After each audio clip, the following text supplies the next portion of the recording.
kaikki alkoi.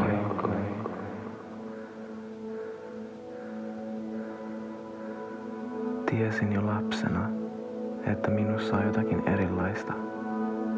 Että minusta puuttuu jotakin. Muistan, kuinka piileksimme naapurin tytön kanssa hänen huoneessaan ja leikimme prinsessoja. Tiesin, että se mitä minä tein oli väärin, häpeällistä, koska riisuuduin aina hädässä, jos kuulin askeleita huoneen ulkopuolelta. Varastelin siskoni nukkeja, ihailin niiden pitkiä hiuksia. En osannut näytellä veljää kotileikeissä. Iltaisin laitoin iltarättini pääni päälle ja esitin, että minulla oli pitkät hiukset. Muistan, kuinka sydämeni jyskytti aina, kun melkein jäin kiinni. Olen varttunut suurimmaksi osaksi pelkästään tyttöjen ympärillä.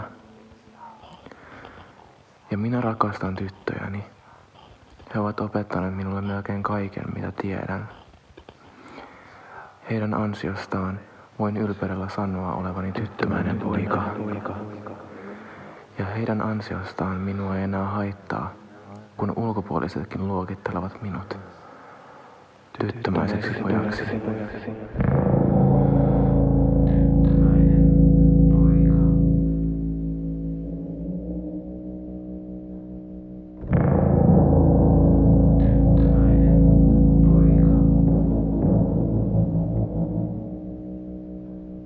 Tunnen oloni erittäin mukavaksi tyttöjen kanssa, enkä haluaisi missään nimessä menettää heitä.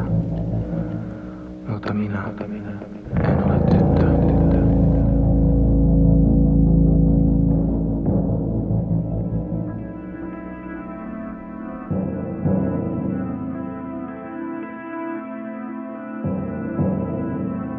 Seuraan vierestä, kuinka tyttökaverini kohtelevat toisiaan kuin siskoja.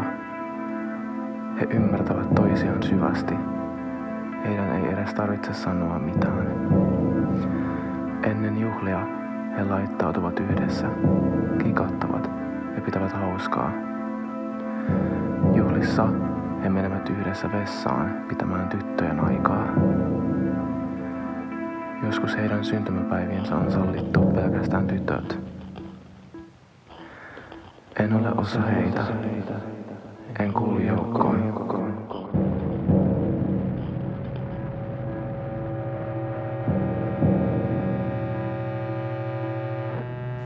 Olen tottunut elämään kateuden kanssa. Näen, kuinka erikoista poikien välinen ystävyys voi olla. Kuinka ihmeellistä se olisikaan tuntea aitoa veljeyttä. Se on jotain, mitä en ole koskaan kokenut. Tunnen mahassani kipua, kun näen poikaporukoita yhdessä viettämässä aikaa. Se ei ole reilua olla aina ulkopuolella. Mitä minusta puuttuu? Miksi minä en riitä? Näitä kysymyksiä kyselen itseltäni jatkuvasti. Puute läheisestä ystävyydestä poikien kanssa on aiheuttanut sisälläni tyhjiön. Tyhjiön takia tulen aina etsimään jotakin, joka voisi saada minun oloni kokonaiseksi. Minulta on puuttunut se läheisyys, mitä niin moni saa elämässään kokea. Tutustuessani poikaan huomaan, että minulla ei ole juurikaan mitään yhteistä heidän kanssaan. On vaikea ylläpitää keskustelua. Se on kiusallista. Sen takia voin käyttäytyä todella kylmästi. Esitän, että minua ei kiinnosta. Pyrin poistumaan tilanteesta kokonaan ja työnnän henkilön pois, jos hän pääsee liian lähelle. Kerron itselleni, että minä en ansaitse tätä.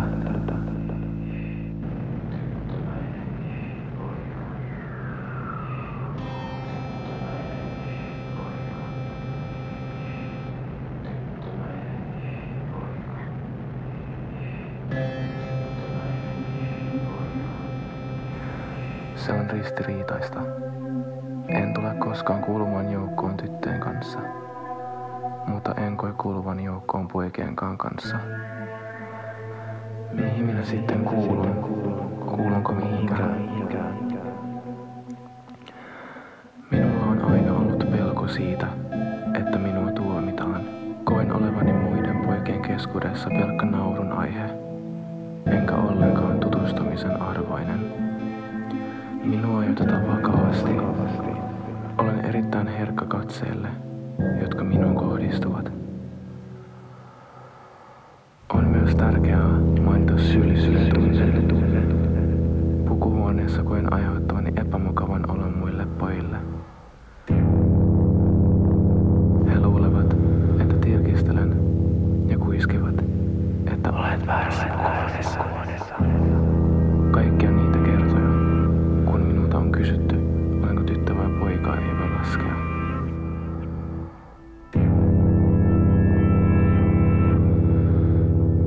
Ensimmäisellä luokalla kiusaajani pitivät minulle oppitunteja poikana elämisestä.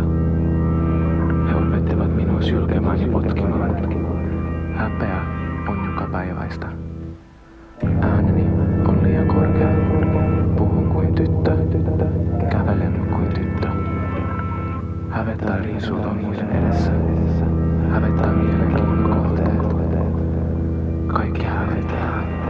Pahin on pelko siitä, että olen pettymys omalle isälleni. Minä en ole se poika, jonka hän olisi halunnut.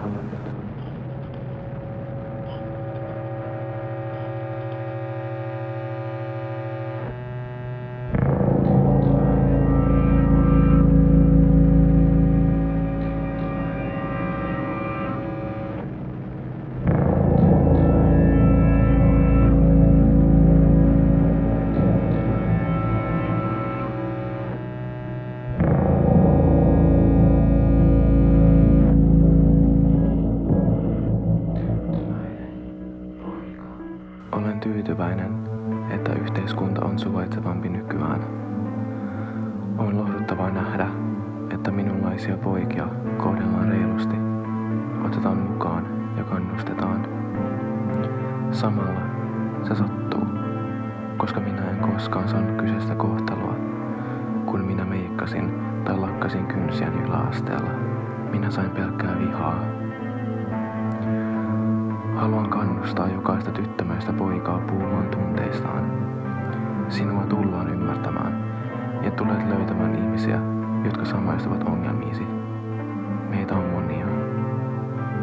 Tällaiset tuntemukset tulevat luultavasti aina seuraamaan minua, mutta tiedän, että tulen löytämään paikan, jonne kuulun jonain päivänä.